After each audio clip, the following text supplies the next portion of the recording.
Welcome to Dallas. Welcome to Heli Expo as well. So this is now Verticon. The big news at the show so far has been the launch of the R88, Robinson's first new helicopter for 15 years, and quite an entrance and quite an impression it made last night. I'm delighted to be sat here with David, CEO of Robinson, and we're going to have a little chat for a few minutes about some of the topics that have come up for discussion, talking amongst the industry. So David, first question, it's taken 15 years to get from the 66 to the 88. Were there, why the time, and were there some roads not taken on that way that before you finally worked out what the 88 was going to be and what it was going to be for? Robinson has a recipe that's unique. I mean, one of the things that people shouldn't underestimate is how hard it is to make aircraft at huge scale. So for the 66 in particular, they spent a lot of time missionizing it, developing the variations around law enforcement and news gathering and all the float equipped versions, things like that, that needed their own attention to be good and field worthy and all that. So they spent a lot of time improving the product, making sure the 66 was as it needed to be for the market and beyond, So I think the time was well spent, those 15 years, and we learned from that how to best integrate and handle a turbine engine in our aircraft architecture. And so that's going to help make the 88 a less risky proposition to develop. And it also gave us a lot of familiarity with modern avionics and modern autopilots, both of which are a big feature of the R88. Absolutely right. And from a pilot's perspective, anything that enables that flying and operating task to be easier, a stable platform to start with, very clear, lucid, information-rich instruments, it means you can spend more time looking out the window, which is certainly for my generation of aviators. We sometimes are a little bit suspicious that current pilots spend a lot of their time looking at the nice TVs. Yes. But if you've got a stable platform and you've got some data, you can be looking out. And our generation was concerned about bird strikes, but this generation is going to have to start thinking about drone strikes as something quite serious as well. That's right. So I think it's really interesting looking at some of the figures that have been put out into public domain about the R88, and in some respects, you are now really blurring the gap between what a single engined and a light twin can do. Absolutely. Was that deliberate to ratchet the light up to 11? Yeah, absolutely. When you really look at the data, particularly the safety data in places that have prioritized twins, the data does not support a tremendous safety advantage the twins would maybe appear to offer on their surface.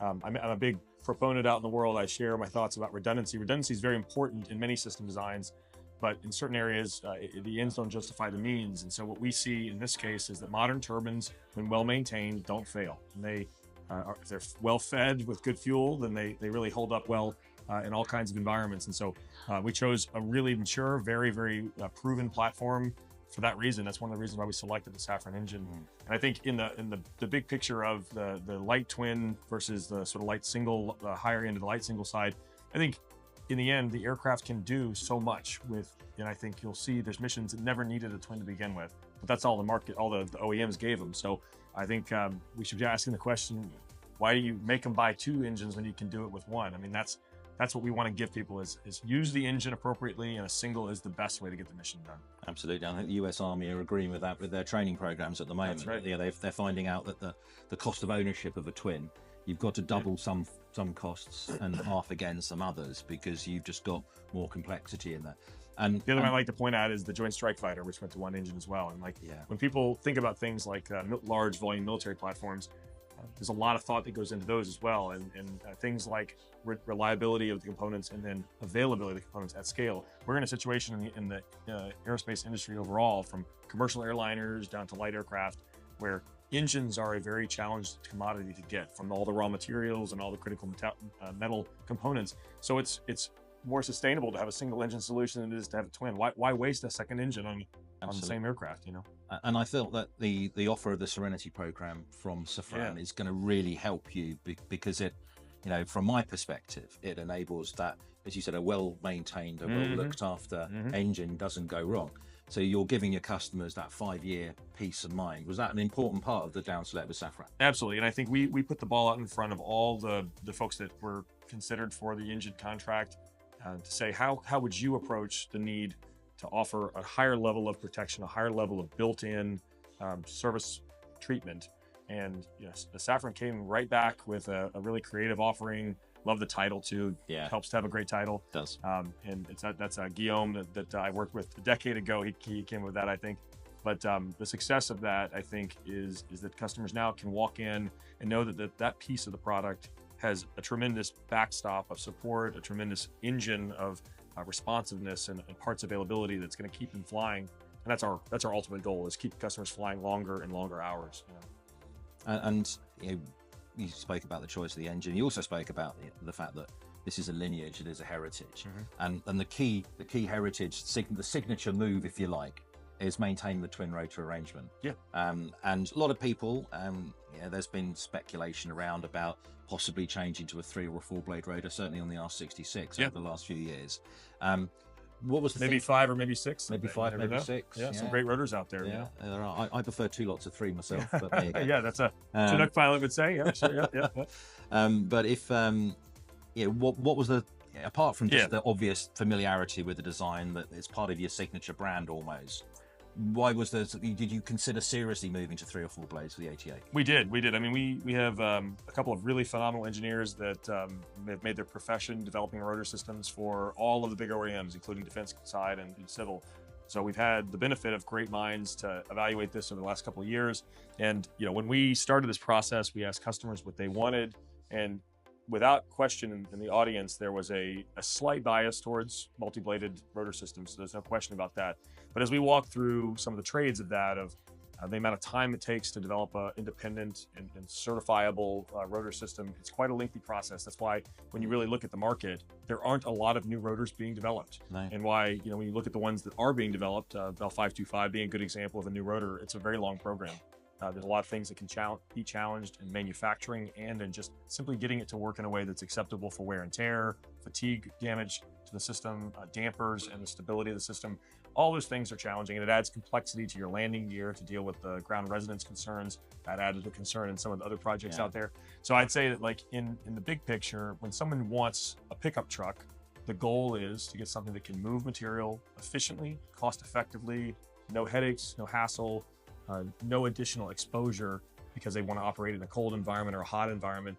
Our aircraft perform well in sand, dust, salt water, the ocean. They work all over the world. And so because of that, the rotor system we've designed is free of elastomerics. It has no TT straps. It has, the fundamental design that Frank set out is the best 2-bladed rotor system ever developed, taking into account all the challenges of the day. And it's only been more true that I'm proud that we don't have to depend on a lot of outside suppliers for their specialty rubbers and specialty materials. Those are all exposures I'm glad I don't have to deal with. Absolutely. I mean, we discussed when we spoke previously about your vertical integration, the fact that you do so much in-house. You're then able to own that risk. You're not at the mercy of the curse of the sub-supplier. That's right. That's right. Being at the back of the queue, or even worse, going bust and losing access spares. And that means that you can keep the aircraft on the line. It's not AOG. Keeps your customers happy, and that's I'm sure part of the reason why the offering has been. You've sold so many helicopters around the world over the last 40 years is because they just work. Yeah, they're stable. And to your point, a 2-bladed main rotor, it's cutting the costs as well because you're not having to buy more blades. You're not having to redesign this. You're not having to maintain that. So I think we got a lot of feedback about hangaring costs have gone up for almost every mission. Even folks who you'd think would have their own hangars, a lot of times they still have capacity constraints, night storms, areas where they have to go and quickly house all their aircraft. So they're pulling blades off aircraft to fit them in a hangar. And when you hear that, you think, okay, that is an interjection of risk for them to have a maintenance issue. Certainly in a compressed, commercial sense, they're going to rush those aircraft back out, putting the blades back on. Those dynamics are really tough. And so when we talk to them, the vast majority, especially with some of the information that we've over the last 5 years with our work around the horizontal stabilizer to improve the ability for the aircraft when it goes into a low G condition, which again is not supposed to happen, but occasionally pilots find themselves there. In the hills, for example. That's right. When that happens, the new horizontal stabilizer gives them no rolling action on the aircraft. So it balances out a force that the previous design had. So I think those things are all present in the 88 design. Plus you have the advantage of the new advanced 4-axis autopilot that aircraft will feature. The nice thing about the Garmin products that we've developed, and we've got one that will be certifying any day now. I mean, it will be, in the next few days, from the FAA for the R66, that aircraft will have low G avoidance mitigations in the Garmin Autopilot software, so that the pilots get cued and get sort of pushed away from conditions that are offloading the rotor, and reminds them effectively through the force of the actuators to come bring it back and reload the aircraft. So almost haptics. Yes, exactly. That's exactly how we look at it. When you think about things like fly-by-wire, which we get a lot of questions about fly-by-wire, great technology, very hard to certify because you have to get everything 100% proven under all failure and degraded conditions. Very difficult. That's why there hasn't been a certification of one in the civil space yet.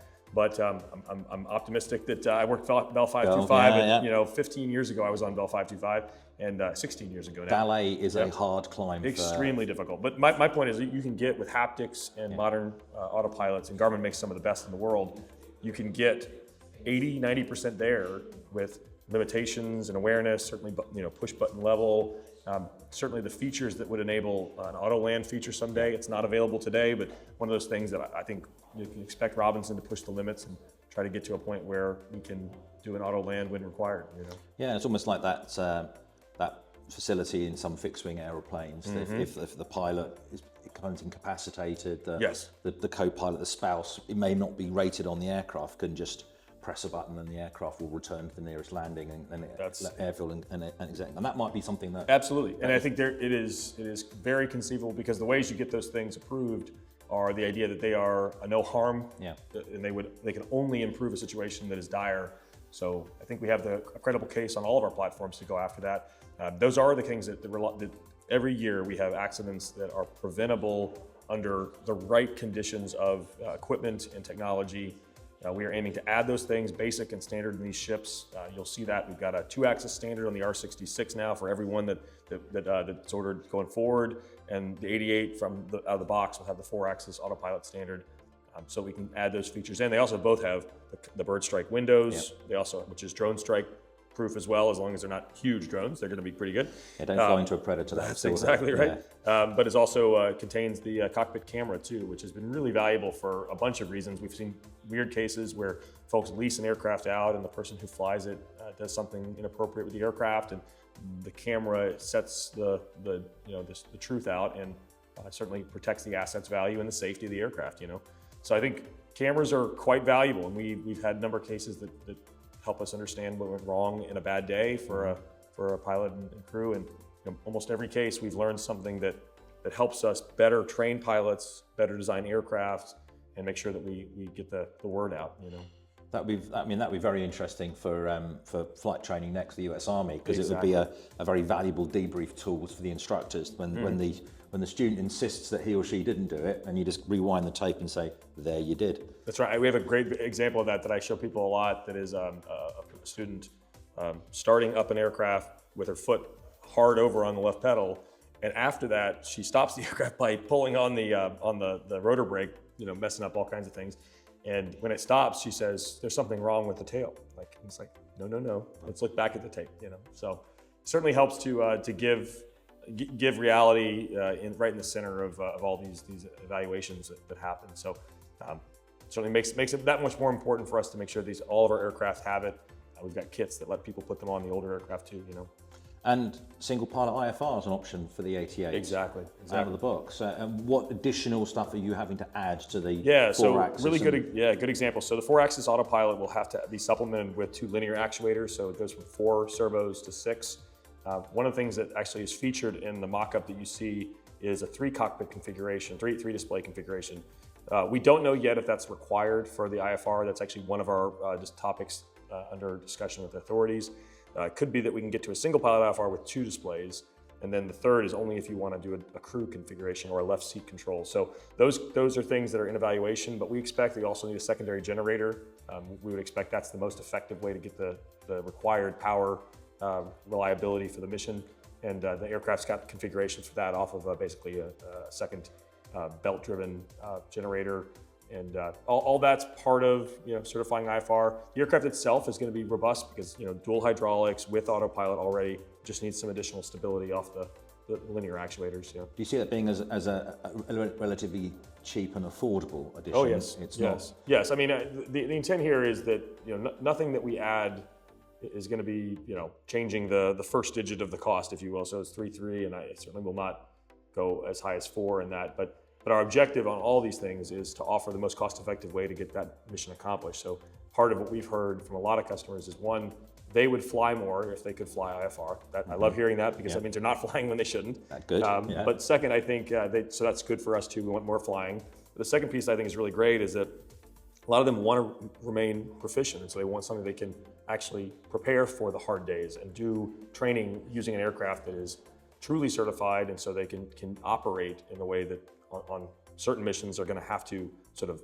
not plan IFR, but they sort of see an IFR change in route, and they need to go IFR, and so that kind of a structure, they have to do these things in rehearsal and prep and training. I remember at one of these conferences, one at HeliExpo a couple of years ago, it was just after obviously Kobe Bryant's tragic accident, and there was, as you might expect, a very well attended class on inadvertent IMC. Right. One of the points that was brought up was people second guess themselves. They, the classic case in the hill was you turn around a corner, you get white out, your back door closes, but they try to do a mix match of VFR and IFR techniques for 10 seconds. They're in denial that they're IFR. Sure. But they are flying, they're flying IFR, trying to fly VFR, and that's where the accident happens. That's right. In that 10 seconds, just commit. It's incredible. And we have a video that we show that's one of our cockpit videos that is an absolute, it's a case study in human factors for spatial disorientation in IMC. And like when you watch the entire play of the video, it goes almost exactly like the 56 seconds to live thing. So you go, it goes about a minute or so in, and right at the end, you see the synthetic vision go red, you break the clouds, and you see rock face in front of you. The question is, pilot the whole time is like, just like we are, sitting steady and level. There's no cues that he's going literally straight nose into the ground. And like the visual appearance of that for our engineers, who all of them have been trained in human factors, this class that most engineering programs teach.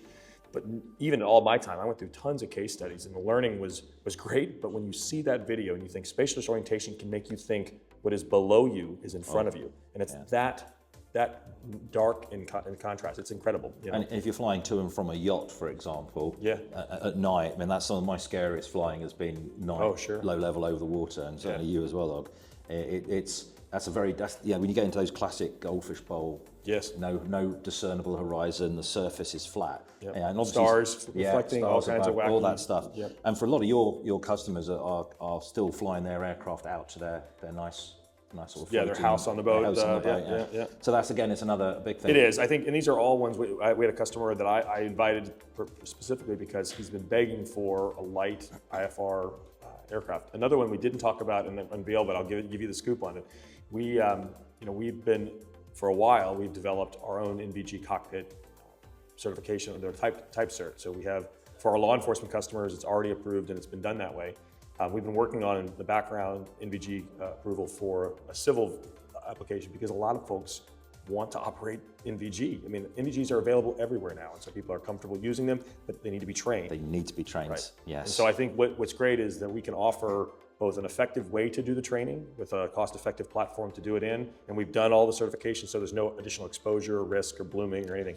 It's all for you. And so this aircraft will have that capability. And to your point about do no harm, I mean, if you're not claiming an operational credit from the use of the NVGs, if you're just going to use them in circumstances where you're doing ground cushion work, and actually it's just safer, because you've got better situational awareness, that's where I think NVGs have a role to play. And if you're paying $3.3 million for an aeroplane, $20,000 for a set of NVGs and a helmet seems a very small price to pay sometimes. I had a really great mentor years ago who was at the time one of the aeromedical leads for the Air Methods group. And he came and spoke to a big old gaggle of engineers at Bell.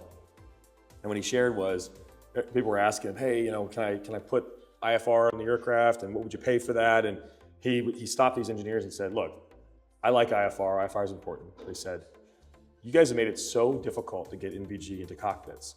Focus on that. That will save lives right now. And he said that the NVG was so transformational for safety that he said that is what you should have your focus on first, is NVG. And luckily, Robinson has done exactly that. Before my time, they committed to the NVG cockpit program as part of their strategy for the law enforcement development. And so it's been a great and I look at it a lot like instrument flying, which is if you've got set of NVGs, you need to be trained how to use them properly and safely. Absolutely. Otherwise, just like a good set of instruments, they'll take you into somewhere you have no business being and you're not trained to be. Absolutely. I like your analogy earlier on about the 88 being like your pickup truck, and so you go around the back of it and it looks like it should almost be sponsored by Ford. Yeah. It's like you've built something that's and obviously I looked at it and just saw kegs of beer in it, perhaps potentially for a hunting trip. To me, it's helicamping, right? Yeah. You can put a mattress in there and some sleeping bags or something, and you'll be above all the forest floor. Did you actually look at that space and say, I want the space that's the same as the back of a pickup? So what actually drove it was Pete Riddell, our recently passed VP of Engineering. He wanted to fit pallets of lumber, U.S.-sized pallets of wood, so he could move it from a low spot up to a cabin or something and build a cabin, right? So he was thinking stuff like that, and I think it led us down the path of, in our design, we did a lot of aerodynamic analysis of the fuselage design you see, and actually by tightening up that back end and giving a sort of a right angle, it actually was a better setup for that aircraft. And so when we did this, we were like, you can also get good performance out of it, and we think that the joint and the closure of the door will be easier that way. So it's got a lot of goodness to it. The trick's going to be, how do we want it to open and close? We're still trading it's, as you can see, it's like an accordion setup in the mock-up, and so that we like that in certain respects, but it's heavier, and so the lighter version is a upper opening piece that's retained, and then a lower piece, and so the team's trading those right now. It's a good example of the things that they aren't like critical to get right in the first cut. You'll have some iterations, and you'll get some durability testing, and we'll know which one we like in the end. And because that suddenly, I think I wrote in the piece that we put online last night, you've suddenly gone from a customer with an R66 taking his wife, a couple of kids away, and wondering what he's going to, and packing light. Yes, that's right. Having to think about it, or send the luggage by car. Into suddenly you've now got the family pickup truck. So all the luggage goes in the back, the kids go in the back of the aircraft, and you've still got 350 miles of range, and you've got 3 hours endurance. It's a very, very compelling package, I think, for a lot of people. I presume that you've socialized this aeroplane through potential customers already? We did. I mean, it's funny, we did it in a little different way than I'm used to from previous companies. We engaged them on the requirements. We asked them, a lot of things about what they wanted for the future and what would be a compelling value for them. And then we said, come see us at Verticon. Yeah. So here, as many of them were there last night, and I had breakfast with one this morning, and it validates it. But we didn't actually, when we got close, we didn't show it to them until last night. So we kept it pretty close. Yeah, that's good. And when would, I'm presuming you're accepting deposits this week? Yeah, actually tomorrow. So the dealers in the room next door are getting trained on all that process and how that will work, and what the timelines we would expect. But again, general. Yeah, that's what I was. Where I was going with that. When if you put down your deposit tomorrow, are you likely to be able to come up and collect your aircraft? I can tell you that it's because we've got such interest. I suspect that someone putting in is most likely going to get it by the end of the decade. That's the sort of party line, I'd say. Our goal is to get FAA cert as quick as possible, and then we have several regions that are really fast followers on FAA validation.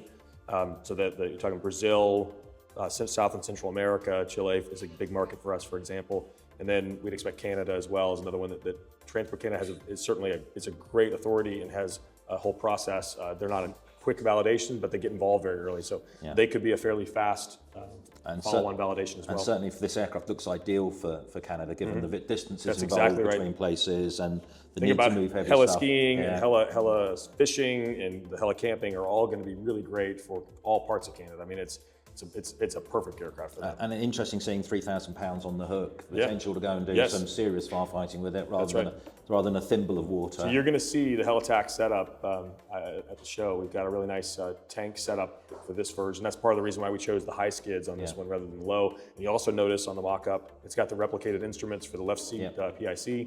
And we did that in the past. So our R66 utility version has our own fully certified T-Seed utility variant that does exactly that. There'll be one of those on display at the static booth.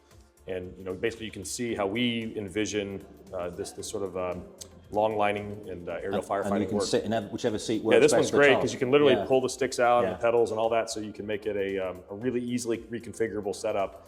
And I think same thing with seats. We wanted them to be very quick to pop out, put back in a club seating configuration, or if you want them all forward facing or take some of them out. All those things are pretty easy to do. And I suppose for a small company, it gives them the ability to use it to work the aeroplane during the week, and then That's right. use it as a recreational vehicle at the weekends. That's right. You hate to think, you don't have enough space in the aircraft, in the other aircraft, you have no options. You can't put more seats in those other, in the leading product of the market today.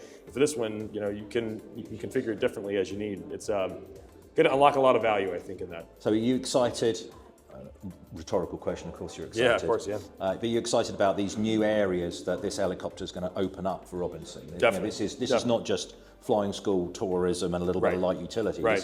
This is going seriously up market into areas where you've traditionally not perhaps operated. Yeah, so I mean, a good example, we really wanted to help more in the fires in Los Angeles. We reached out and got connected with the fire departments there and did aerial support for mapping and visualizing the fires and helping them with understanding the success and failure of the mitigations, but we weren't able to drop water. I mean, and so I think this aircraft can do that. It's more likely to do that in places that don't have big helicopters and fixed wing.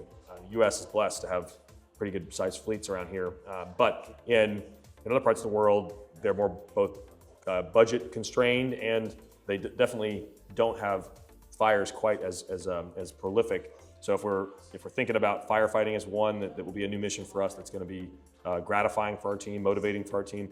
We also have a couple of missions that I think are exciting in like air medical, where there's nothing quite like. I remember we had an engineer that was an intern that his life was saved because of a car accident, and a helicopter had picked him up. And I remember, that's moving to an engineer that the product we actually we do makes and saves lives. So I think it's a huge deal. So I think those are two missions we really like. There's also a lot of defense applications that are probably going to creep into to what Robinson does, though. The way we see defense for us is we make a great platform. We do it in the drone side and we do it in the helicopter side. Both cases, we'll field those through people who are specialists in defense work. I don't really have an aspiration to be a prime, as they call it, and sort of win contracts as a military contractor. We're just not that kind of a business. But there's lots of folks, I think, that would put our product in the hands of soldiers, airmen, seamen, things like that, and make this a good military use case. This aircraft could do a ton for the U.S. Army. And just I think one final question. I've taken up a lot of your valuable time, which which I really appreciate. And that is, you touched on it there, which was you're working quite hard in autonomy. You're working quite hard in AI. Do you see this as a version of the R550X, having a version of this helicopter as optionally manned, unmanned, doing that logistics connection? Yeah, it was great to see. Unmanned firefighting, that sort of thing. So Rotor was here last night. Great to see them. Always love working with those guys. Really good talent, and they have great vision for the market. So I think first thing is they're focused on getting their first commercial success of getting one of the 550 family products out into the world, so they can show this promise of remotely piloted ag as the leading market. Get that out there, and once we have that proven experience and track record, then it opens up the other use cases from cargo and things that would be border security and the like. I suspect those will be significant opportunities for all of us. But we're not in a rush, because the fundamentals of anything that starts with fly-by-wire, in that case, that aircraft is computer flown with a remote pilot flying it. You just got to progress methodically, so you don't surprise yourself or others. So And last question, anything you think I should have asked you that I haven't? Oh man, so I'd say the 88. No one's asked. The overhaul targets. One of the things Robinson's famous for is our overhaul structure, and the targets for the aircraft is 5,000 hours, which is a huge difference from our current 2,200, 2,400, 2,000 hours. Those things. But we recently extended the R66 hours on a dozen parts to 4,000 hours, and basically those parts, kind of looking at the details, those are the ones that were designed for the 66, so the unique part. Yeah. The ones that didn't get doubled and are still 2,000 hours are ones that were used on the 44. So what I'll tell you is, we know how to design long life parts, and we're going to do that here. And 5,000 hours is the appropriate length, we think, for this aircraft. It aligns with the engine, which has a 5,000 hour TBO. Yeah. So I think people are going to be surprised by that. That's a big economic difference maker for folks. So that's back to this argument of being the most cost-effective way to lift a pound in the class. So I think you'll see that. That's probably one of the biggest things. Yeah. That's fantastic. Yeah. Thank you awfully for your time this afternoon. Awesome. It's been absolutely pleasure. Thank you, man. Appreciate it. Yeah. And more from us later on.